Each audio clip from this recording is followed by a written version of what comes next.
ऐके स्वामी ऋषीराया नर्वेकडे प्रिया ते क्षमा कीजे स्वामिया म्हणून या पाया लागत असे. कथेचं अनुसंधान ग्रंथकर्ते मनोहर सुत या ठिकाणी सांगतायत. तिने सांगितलं, महाराज म्हणले अज्ञानानं झाले, मुद्दाम करायचं किंवा बळजबरीनं करायचं असल्या गोष्टी नाही, चुकून झालं माझ्याकडून अज्ञानपणानं, कामानं विषयांद झाल्यामुळं आणि वनाचा परिसर पाहिल्यामुळं काम भावना निर्माण झाली मनामध्ये, अंतकरणामध्ये, म्हणून ही कृत्य माझ्याकडून घडलं गेलं. अशा प्रकारे ती अप्सरा दुर्वास ऋषींना बोलू लागले. चरणन जोडी सर्वता चरणावरी ठेविला माता कृपाळू वा ऋषीनाथा शाप व्यथा निवारी हे. आणि त्यावेळेस त्या स्त्रीनं, स्मृती विलासिनी नावाची ती अप्सरा आहे स्वर्गातली, ती पाया पडू लागली ऋषींच्या. म्हणली, महाराज शाप व्यथा निवारी, तुम्ही जो शाप दिलेला आहे की पिशाच होऊन पडायचं. आता एवढी सुंदर होती ती, 14 लोकांकडून तिला मागणं होतं. चतुर्दश लोकांची जी काही राजी लोक होती तिथून मागणं होतं, निमंत्रण होतं, तरी जात नव्हती. एवढी सुंदर होती, भूत झाल्यावर कोण बोलवायचे. त्याच्यामुळं मग ती असणारी पिशाचिनी होऊ लागली. झालं तिचं असणार स्वरूप, म्हणून घाबरली आणि ऋषीच्या पाया पडू लागले. ब्राह्मण हृदय कोमळ कृपेने द्रवला तात्काळ म्हणे माझे वाक्य सत्य केवळ नवे आवडे समर्था. त्यावेळेस ऋषींनी सांगितलं, माझं वचन खोटं होत नाही, कारण मी एकदा बोललो की बोललोच, म्हणून आमच्या मुखामधून शब्द गेला की गेलाच, ती भोगावंच लागतंय. म्हणून अशा प्रकारे ऋषी बोलले. बोलल्यानंतर ती अप्सरा काय म्हणते, परिचत युग प्रमाण सहस्र वेळा होय गणना तवरी पिशाचत्व पावन उपरी स्वस्थानी पावसी. त्यावेळेस ऋषींनी सांगितलं, आमचं जे काय बोलणं आहे ती खोटं होत नाही, मग तुला भूत होऊन किती दिवस राहावं लागेल. चतुर्युग प्रमाण सहस्त्र वेळा होय गणना, 4 युग सहस्त्र वेळा जाय, तो ब्रह्म याचा एक दिन होय. 4 युग 1000 वेळा जातील तेव्हा ब्रह्मदेवाचा 1 दिवस होते. आणि अशी 4 युग जेव्हा 1000 वेळा जातील तोपर्यंत कालावधीमध्ये तुला पिशाची योनीमध्ये राहावं लागेल. आणि त्यानंतर ना, एवढा कालावधी गेल्यानंतर ना, ही 4 युग 1000 वेळा निघून गेल्यानंतर ना, पुन्हा तुझं जी काही स्वस्थान आहे, अप्सराचं स्वरूप आहे, ते तुला प्राप्त होईल. पाहतरी अन्य की तुला पर्वतप्राय दंड झाला. तेथे झाला या लागी सुज्ञानाने ब्रह्मवृंदाला भिवून त्याला वंदावे. ग्रंथकर्ते सांगतायत, अन्याय किती आहे त्या अप्सरेचा, फक्त तिनं फुलाची माळ गळ्यामध्ये घातली, एवढाच तिचा अपराध आहे. आणि शाप किती दिवसापर्यंत दिलाय, 4 युग सहस्त्र वेळा जाय. हे 4 युग आहेत, कृतयुग आहे, त्रेतायुग आहे, द्वापार युग आहे, कलियुग आहे. हे 4 युग 1000 वेळा निघून जाते, तोपर्यंत तिला ते भूत योनीमध्ये, पिशाच योनीमध्ये राहावे लागेल. अशा प्रकारचा शाप तिला भेटला. म्हणून सांगतायत, ब्रह्मवृंदाला, साधू संताला, ब्राह्मणाला भिवून राहावा, त्यांना वंदन करा, असं महाराज सांगतात. ब्राह्मणास कैसा तरी परिचव वर्णाचा अधिकारी वा महाराज. मुख्य गायत्री मंत्राधिकारी म्हणून चतुरी नमावे. ब्राह्मण कसला जरी असला तरी 4 वर्णाचा अधिकारी आहे आणि गायत्री मंत्राचा मंत्र अधिकारी तो असणारा ब्राह्मण असतो. गायत्री मंत्र सर्वात श्रेष्ठ आहे. 2 मिनिटांमध्ये सांगतो. एकदा नारद ऋषी सरोवराच्या ठिकाणी स्नान करायला गेले होते आणि स्नान करत असताना गायत्री मंत्राचा जप चालू होता. चालू असताना त्या पाण्यातल्या माशाने ती मंत्र ऐकला, त्यानं पाठच केला आणि पाठ करून पुन्हा तो मासा बाहेर आला आणि नारदांना बोलायला लागला, महाराज आता जे मंत्र म्हणलाय ते एकदा म्हणून दाखवा बरं. नारदांनी सांगितले, हे गायत्री मंत्र पवित्र आहे आणि ह्यानं जर ऐकला तर मग ह्याचा पाठ होईल, मग ह्याचा पाठ झाल्यानंतर मग अवघड होईल, कोणालाही ती मंत्र देऊन जमत नाही. त्यावेळेस ती सांगितलं, त्या नारदांनी सांगितलं, मी नाही म्हणणार. मासा म्हणला, मी म्हणून दाखवतो, काय चुकलं तर सांगा. मग त्या माशानं मंत्र म्हटला. मग नारद म्हणले आता हे मंत्र ह्याच्या डोक्यातनं घालवायचा आहे, कारण कोणालाही ती मंत्र उपयोगाचा नाहीये. मग नारद ऋषींनी एक डोकं चालवलं. त्याच समुद्रामध्ये दुसरा मासा होता, मोठा दीर्घ. नारदांनी सांगितलं ती मासा तुला युद्धाला बोलवतोय, जा म्हणले. मग त्या दोघांचं भांडण लावलं. 24 सहस्त्र वर्षपर्यंत त्यांचा संग्राम चालू होता. आणि 24 वर्षाच्या कालावधीमध्ये तो मासा गायत्री मंत्राचा त्याला विसर पडला. अशा प्रकारचा तो मंत्र आहे, पवित्र आहे, श्रेष्ठ आहे. आणि या मंत्राचे अधिकारी ही ऋषी मंडळी असतात, ब्राह्मण असतात. महाराज सांगतात, असो शाप पावनी सुंदरी ऋषी निघोनी गेले ते अवसरी तात्काळ पिशाच्या ते नारी पावनी निर्धारी ऋषी शापे. असं म्हणले उशाप दिला त्यांनी. काय उशाप दिला? 4 युग 1000 वेळा जातील एवढ्या कालावधीमध्ये तुला तुझं स्वरूप बदलल, तुला पिशाचिनी भूत योनीमध्ये राहावं लागेल, त्यानंतर ना तुझा उद्धार होईल, असा उशाप दिला आणि निघून गेले. आता हिचं स्वरूप बदललं. सगळ्यामध्ये सुंदर असणारी अप्सरा ती स्मृती विलासिनी पिशाच झाली. तिच्या ज्या मैत्रिणी होत्या ना ती बी तिला सोडून गेल्या घाबरून. आणि एकाएकी वनामध्ये ती भटंगती करू लागले. दुर्घटना वनमाझारी कंटक वृक्ष परोपरी उदक न मिळे निर्धारी हिंडे सुंदरी पळते ते. दुर्गट अशा प्रकारचं वन होतं. कुठं होतं ही वन? कुरुक्षेत्राच्या परिसरामध्ये ही वन होतं. आणि दुर्वास ऋषी त्या असणाऱ्या स्नान करण्यासाठी त्याच वनामध्ये आलेले होते. आणि दुर्गट अशा प्रकारचं वन होतं. मोठमोठाले काटे होते, झाडं होती, पाणी सुद्धा तिला मिळत नव्हतं, कारण का पिशाचिनी झाली होती. म्हणून पाणी तिला कुठं भेटत नव्हतं. हिंडू लागले. आळे पिळे वृक्षास घेता श्रापदे नाठवे जीवघात सदा तळमळे क्षुधित ऐसे लोटत बहुकाळ.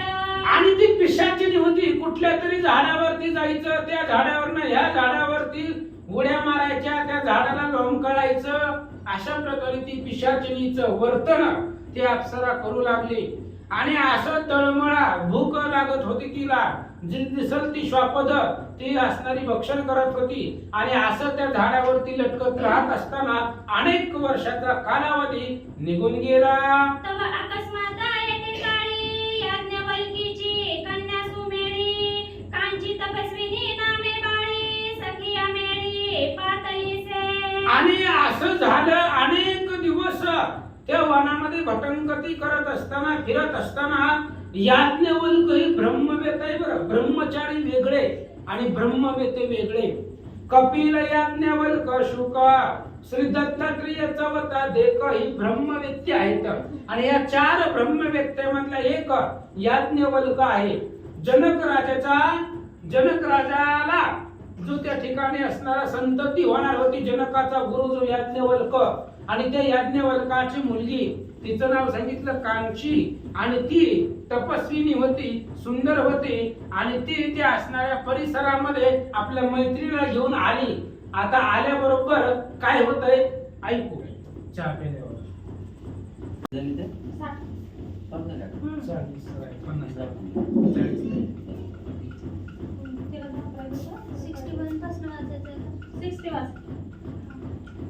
पुंडलिक वरदार विठ्ठल श्री ज्ञानदेव तुकाराम पंढरीनाथ भगवान की जय. प्रभु श्री रामचंद्र भगवान की जय. कपिवर्य महारुद्र हनुमान की जय. तम अकस्मात एके काळी वल्कीची कन्या सुमेळी कांची तपस्विनी नामे बाळी सखिया मेळी पतिलसे. आणि मग अशा प्रकारे ती पिशाचिनी अप्सरा पिशाचिनीचं स्वरूप घेऊन त्या वनामध्ये हिंडू लागली. आणि काही दिवसानंतर ना सगळ्या ऋषीमध्ये श्रेष्ठ ऋषी याज्ञवल्क.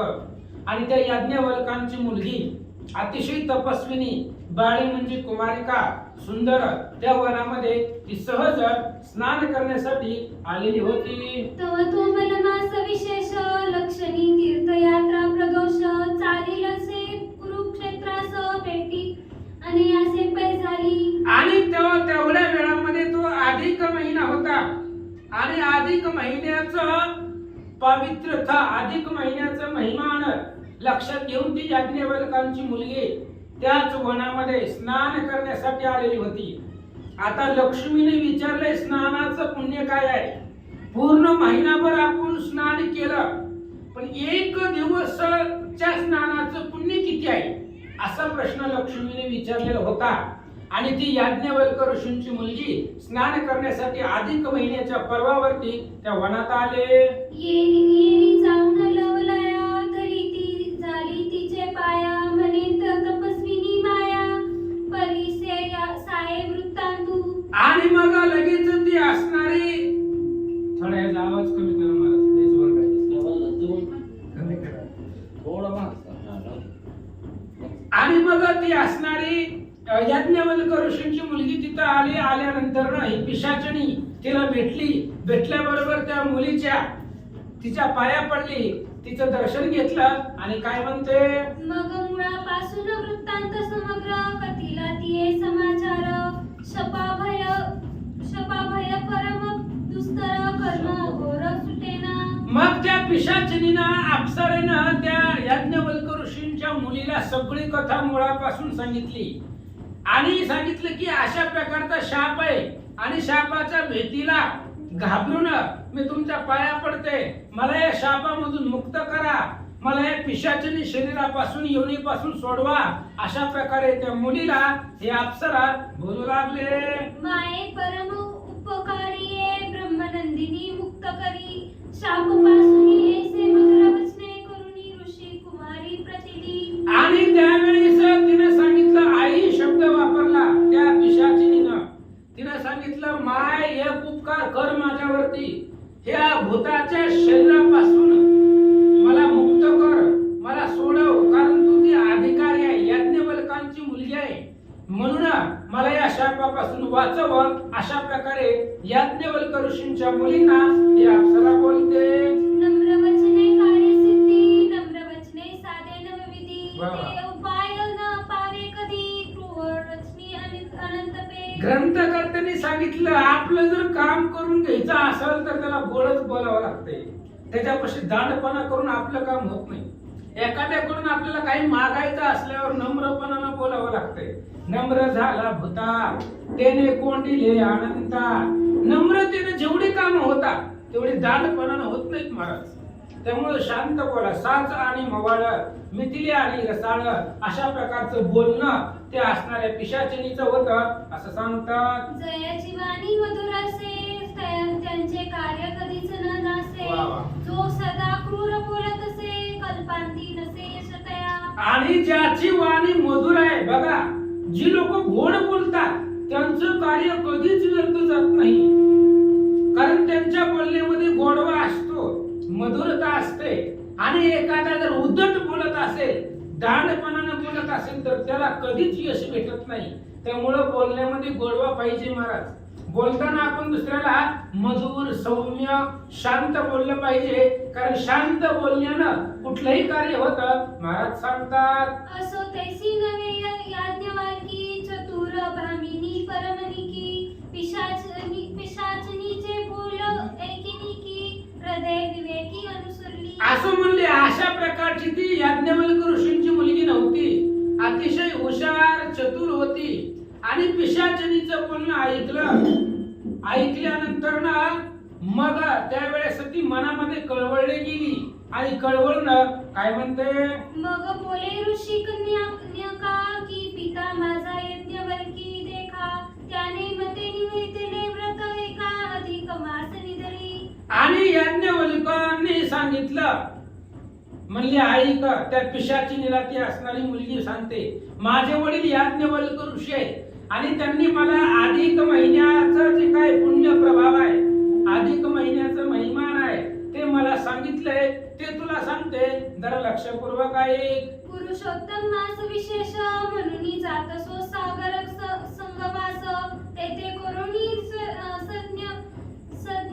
स्नानदानास तप विशेष जाणुनी. आणि ती याज्ञवल्क ऋषींची मुलगी बोलू लागली, ऐक म्हणले, माझ्या वडिलांनी मला अधिक महिन्याचं महात्म्य सांगितलेलं आहे, याच्यामधलं पर्व काळाचं पुण्य मला सांगितलेलं आहे, म्हणून मी इथं कशाला आले, अधिक महिना चालू आहे, म्हणून समुद्रामध्ये संगमाच्या तीरावरती स्नान करावं या उद्देशाने मी इथं आले असं पिशाचिनीला ती मुलगी सांगू लागले. मास मात्र करून स्नान नक्त भोजन मौन्य धरून त्याही वरी दीपदान जान वरी ब्राह्मण संत पूर्ण महिनाभर स्नान करायचं आणि स्नान केल्यानंतर ना भोजन करायचं. ते भोजन कसं मौन.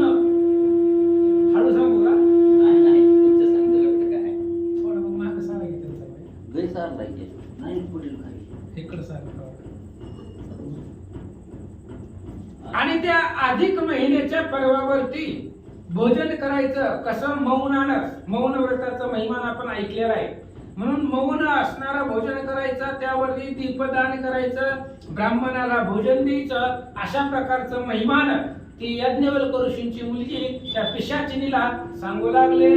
ऐसे ते तू पुण्य घडले जरी कदाचित मुक्त होशी शरीरी पिश्चात्व जाऊन निर्धारी स्वपदी जाशील तू. आणि त्या मुलीनं सांगितलं, बघ अधिक महिन्यामध्ये एवढं यज्ञ केलं, बर याच्यापैकी एक जरी केला असेल, अधिक महिन्यामध्ये स्नान केला असेल, जप केला असेल, ब्राह्मण भोजन, दीपदान, मौन व्रत यातलं कुठलं जरी एक केला असेल तरी सुद्धा त्या पुण्याच्या बळावरती तुझं पिशाचिनीचं शरीर संपेल आणि तुझा उद्धार होईल. एकोण त्याचे वचनात येरी बोले दीनवदन माझा देह पिशाच जाना केली स्थान दान घडे पै. आणि तिचं बोलणं ऐकल्यानंतर ना ती पिशाचिनी दीनवाणीनं बोलू लागली. म्हणले, मी माझं शरीर भूताचं आहे आणि मी कुठल्याच त्रिवेणी संगमाला जाणार आहे, समुद्रामध्ये जाणार आहे, मला स्नान कोण करून देणार आहे, मला अधिक महिन्याचं स्नान कसं घडेल, अशा प्रकारे पिशाचिनी बोलू लागले. तरी माऊली तू माझी माता वा. मी तव तुझी धर्म दुहिता इतका उपकार करी आता देवे व्यथा निवारी. आणि त्यावेळेस पिशाचिनीनं त्या याज्ञवल्क ऋषींच्या मुलीला सांगितलं, मी तुझं लेकरू आहे, धर्मकन्या आहे, आता माझ्यावरती एक उपकार कर. मला यातलं अधिक महिन्यातलं पुण्य घडणार नाही, कारण शरीर भूताचं आहे, असणारं पिशाचिनीचं शरीर आहे, त्यामुळे ही पुण्य मला लाभत नाही. पण तू जे पुण्य कमावलेलं आहे तूच माझा उद्धार कर, मला या पिशाचिनी शरीरामधून वाचव, सोडव. अशा प्रकारे ती स्मृती विलासिनी अप्सरा पिशाचिनी त्या याज्ञवल्काच्या मुलीला बोलू लागले. काही पुण्य तू आपुले मर्दपण जरी माये केले तरी कोटी गुणी आगळे पुण्य घडे अंचानीचे. पिशाचिनीने सांगितलं, ऐक मुली, अधिक महिन्यामधलं तू जेवढं पुण्य कमवलंय त्यातलं थोडस मला दे, जास्त नाही. थोडं जरी तू मला पुण्य अर्पण केलं तरी सुद्धा माझा उद्धार होईल आणि तुलाही त्याचं असणारं फळ मिळेल, अशा प्रकारे सांगतात. परोपकार ऐसे पुण्य वा. तुझे न सोची सखे जाण या लागी मी कृपा करून करे कृपा दाने वडे. तिने सांगितलं, पर उपकारासारखं पुण्य जगामध्ये दुसरं कुठलंच नाही. दुसऱ्यावरती उपकार करणं हे पुण्य आहे, पुण्याचं काम आहे. माझ्यावरती उपकार कर, मला हे पिशाचिनी शरीरामधून सोडव. अशा प्रकारे ती अप्सरा जी प्रेत पिशाचिनी झाली होती ती याज्ञवल्क ऋषींच्या मुलीला बोलू लागले. श्री गणेशाय नमः, श्री प्रभू रामचंद्राय नमः.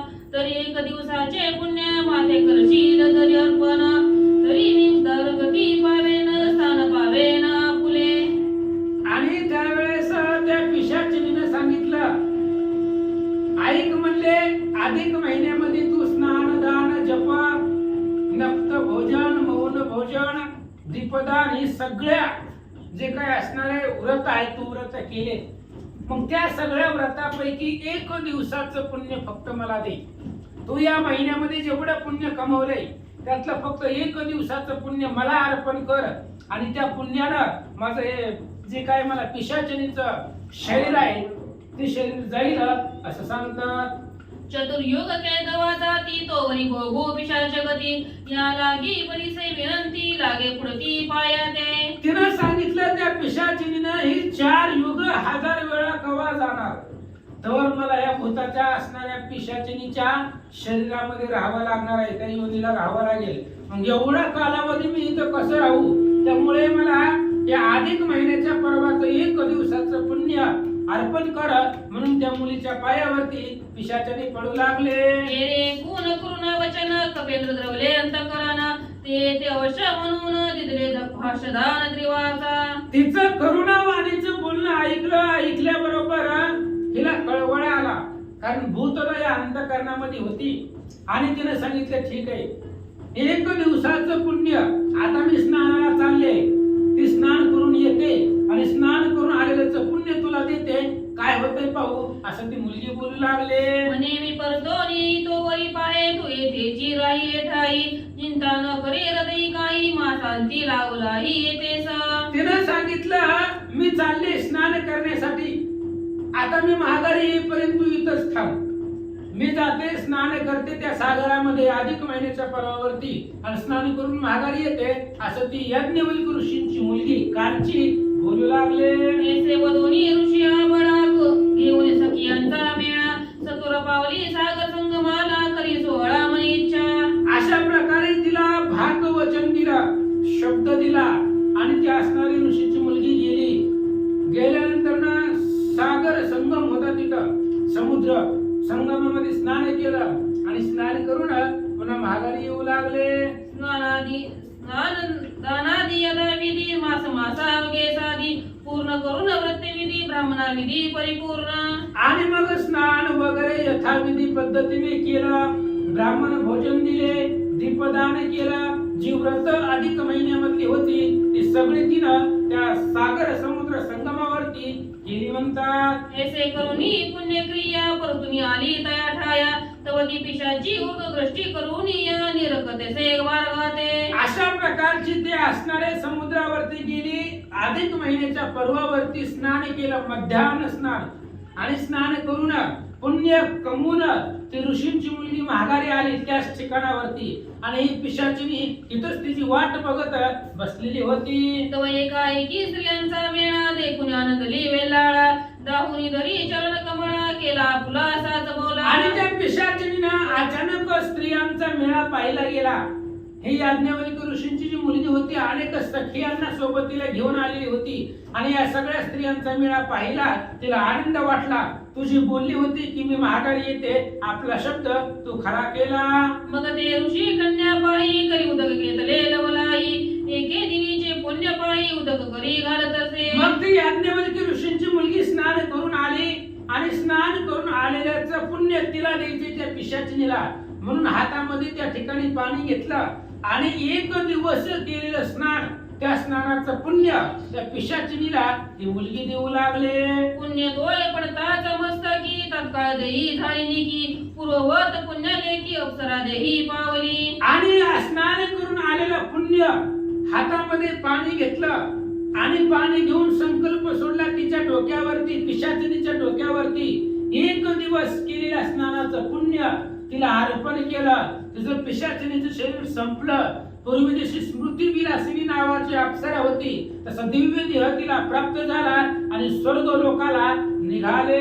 मुखे करुणी जय जयकार करती झाली नमस्कार म्हणे माये उपकार थोर केला माते मजवरी. आणि मुखाने जय जयकार केला, त्या असणाऱ्या ऋषींच्या मुलीला नमस्कार केला आणि तिने सांगितलं, आईस तू माझ्यावरती खूप मोठा उपकार केला, पिशाचिनी शरीरामधून मला सोडवलं, अशा प्रकारे स्तुती करू लागले.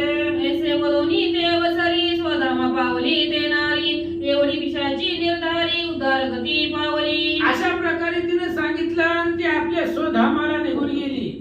गेल्यानंतर ना मग ग्रंथकर्ते सांगतायत, बघा भूताचा उद्धार होतोय, आपण तर माणसं आहेत, भूत सुद्धा तरला गेला या अधिक महिन्याच्या पुण्य काळावरती, पिशाचिनीचा उद्धार झाला म्हणून, आणि तेही फक्त 1 दिवसाच्या पुण्यानं, 1 स्नानाच्या पुण्यानं पिशाचिनीचा उद्धार झाला. अशा प्रकारची कथा भगवंतानं लक्ष्मीला सांगितले. म्हणून मलमासाचे महिमान स्वयंकतीचे जनार्दन या लागी श्रोते सज्जन की जे स्नान दान येता विधी. म्हणून या पुरुषोत्तम मासाचा मल मासाचा महिमा स्वतः भगवान परमात्मा सांगतायत लक्ष्मी मातेला. म्हणून श्रोते भाविक भक्तांनो, या पर्वावरती स्नानदान करा. स्नानदान पवित्र आहे आणि स्नानदान केलेल्याचं पुण्य भगवंतानं त्याला सांगितलं आपुले सकुळीचे वंश कवन पावे पिशाच्या त्वासी अथवा पूर्वीचे वंशोवंशी हे तो नेवे आपणासी. आणि त्यांनी सांगितलं आपल्या स्वतःच्या कुळातले पूर्वज कोण कुठं आहे आपल्याला माहिती का? कोण पिशाच योनीला गेला असेल पूर्वज हे आपल्याला माहिती नसतं. पण जर एखादा पिशाच योनीला गेला असेल आणि आपण या अधिक पर्वावरती स्नान केलं आणि पुण्यदान केलं तर त्या पुण्याच्या बळावरती त्यांचाही उद्धार होईल असं महाराज सांगतात. किंवा आपण स्वदेहासी प्राप्त होऊ कवन ठायासी हे तो नवे आपणासी म्हणून प्रतासी आचरावे. किंवा आपणही आपलाही उद्धार या अधिक महिन्याच्या पर्व काळावरती केव्हाही होऊ शकतो. अधिक महिन्याचं पुण्य केव्हाही आपल्याला फलद्रूप होईल म्हणून ह्या व्रताचं आचरण करा महाराज सांगतात. म्हणाल काय होते दाने धनीन म्हणा येसे वचन येथे लक्ष्मी नारायण संवाद जाण तरी अप्रमाण कवन म्हणे. त्यांनी सांगितलं ग्रंथकर्ते सांगतात श्रोत्यांच्या मनामध्ये येते आंघोळीनं स्नानानं काय होते असं विचार मनात आणू नका. कारण स्वतः भगवंत सांगतोय आणि भगवान परमात्मा सांगणार आहे. त्या भगवंताच्या बोलण्यावरती विश्वास ठेवा. भगवान श्री विष्णू आणि माता लक्ष्मी यांचा संवाद कथन आहे म्हणून तुम्हाला सांगितलं महाराज सांगतात. परिभावार्थ पाहिजे निका म्हणजे प्राप्ती तात्काळ देखा या लागी करून विवेकाचार निका व्रतभाव. ग्रंथकर्त्यांनी सांगितलं फक्त भावार्थ आणि प्रेम ठेवा. भाव आणि प्रेम पाहिजे तरच भगवंताची भक्ती घडते, ज्ञान प्राप्त होतं. म्हणून भावार्थ असेल तर प्रचिती तुम्हाला येईल. म्हणून अधिक महिन्याचं व्रत सर्व करा. पुरुषोत्तम मास ऐसा तुझा मास नाही नाही हो विशेष साक्षात पुरुषोत्तमाचा अंश जाणे निशेष भाविको. ग्रंथकर्ते सांगताय की अधिक महिन्यासारखा श्रेष्ठ महिना या 12 महिन्यापैकी कुठलाच नाही. कारण अधिक महिना म्हणजे ही पुरुषोत्तम मास आहे. स्वतः भगवान परमात्म्याचा अंश आहे. अंश रूपानं जन्मलेला हा महिना आहे आणि म्हणून या असणाऱ्या महिन्यामध्ये केलेली सर्व पुण्य तुमच्या पुण्याला त्या उद्धार होईल म्हणून व्रत आचरण करा. जैसा पर्वता माझी मेरू थोर ग्रह गणी भानु अपार गंगे माझी सरस्वती अपार बोले श्रीवर आदरे. ग्रंथकर्त्यांनी स्वतः सांगितलंय सोमुखे आपण सांगतो श्री विष्णू. स्वतः भगवान श्री विष्णूने सांगितलंय काय? पर्वतामध्ये मेरू नावाचा पर्वत मोठा आहे. आकाशामधले सगळ्या ग्रहांमध्ये सूर्य नावाचा ग्रह मोठा आहे. तसंच पद्धतीने सगळ्या नदीमध्ये सरस्वती नावाची नदी श्रेष्ठ आहे. तसं सगळ्या महिन्यामध्ये अधिक महिना पुरुषोत्तम महिना श्रेष्ठ आहे भगवंताने सांगितलं. नक्षत्र माझी जैसा चंद्रमा चतुर्पादा माझी कामधेन उत्तमा तैसा मासा मासी पुरुषोत्तमा द्विपाद ब्राह्मण हासे. नक्षत्र माझे चंद्र असावा किंवा 4 पायामध्ये कामधेनू नावाची गाय असावी.